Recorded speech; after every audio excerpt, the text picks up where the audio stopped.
best things about art is you never stop learning. You never stop becoming interested and fascinated with works such as we found in Chagall. The artist was able to combine various unique elements to grab the viewer's attention and just pull them in, just like he pulled us in. There was a period in art where a race for glory within the boundaries of unsophisticated and naive styles occurred. Marc Chagall, a painter within this race, he studied art until his distinct style began to come about and flourish.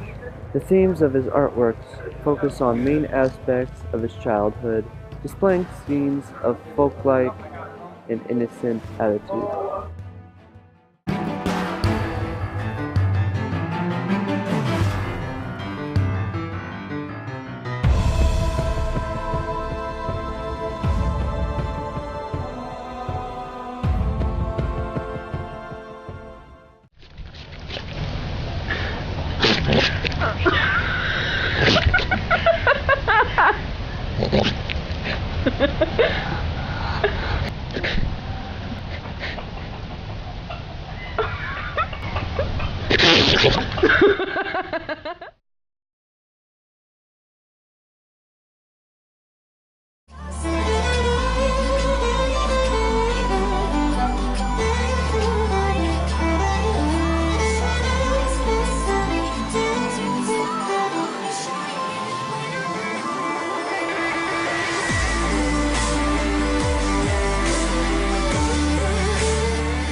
It was really interesting, the elements he combined, because they were very different and they had very different aspects of them, and sometimes he even merged the elements and put them together in a way that was interesting and draws his viewers into this like fantasy world where things don't really make sense, but we almost want them to make sense because they're so interesting and so unique and creative.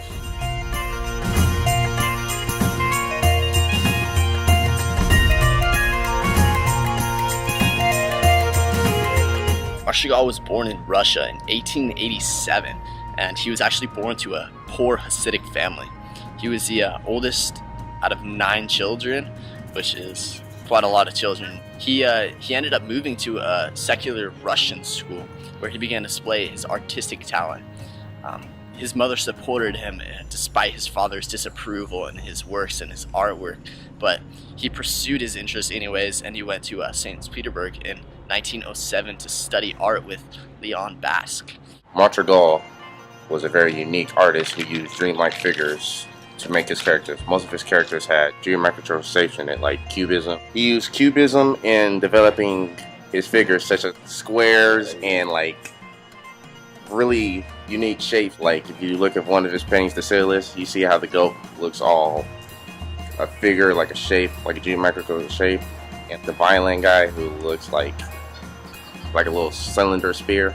Another style that he used was symbolism. Most of his art had like a goat, a chicken, or a cow. A lot of art he has was like a lot of goats playing violins because he was a violinist, so he always put violins in his pictures. Or goat was like a symbolism from his home country. Chagall was able to combine very unique and interesting and dissimilar elements and put them together in a way that doesn't really make sense, but it's interesting. He had a very distinctive, almost childlike style because of his creativity and the childish type of personality that he was. A lot of his images actually centered on his childhood, and that's where most of his creative ideas and his artwork arose. The style he used was fascism. It's a French word that means the wild beast, that basically he's using like strong colors to bring his pictures out more. He only uses like 2 to 3 colors, such as like red, blue, or white, or black and gray. Most of his pictures, as you look, he only uses 3 colors.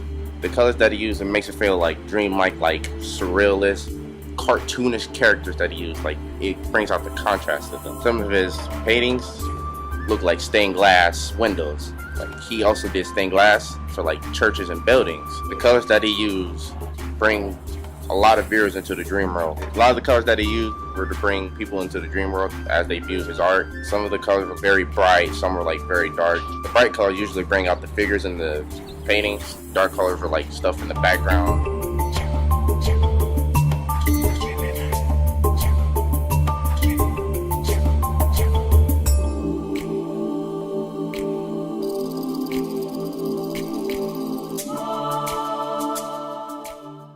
He always put his artwork before everything else. Always putting his artwork before his wife. He was like into his artwork so much that the artwork itself was his own wife, basically. Like, he was so into it. He was just fascinated by his artwork. He just kept working on it, working on it. He wanted people to know how great of an artist he was. Marc Chagall was a man with a plan, don't you think?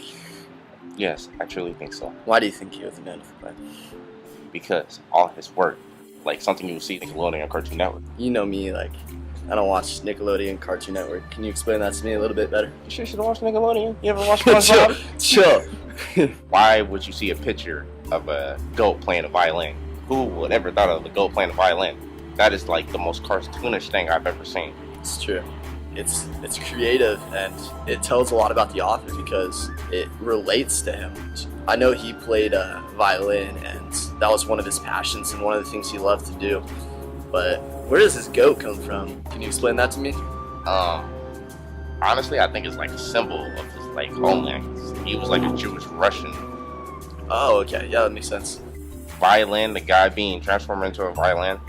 Yeah, his body is like tied, turned into the strings that he played, and he was playing with himself. What kind of styles did he use? What kind of artist was he? He was a surrealist and a impressionist, basically using very non-realistic characters. I mean, would you ever see a guy walking around in real life looking like a cube? So, from what I understand, he used cubism in his work a lot, right? Yes, he did. And what is cubism? Emphasizing like geometrical shapes in his artwork. Like, if you look at his artwork, you see like squares, triangles, circles, So all a lot of stuff geometric shapes, right? Yes, all that stuff that makes the figure in his artwork. For sure.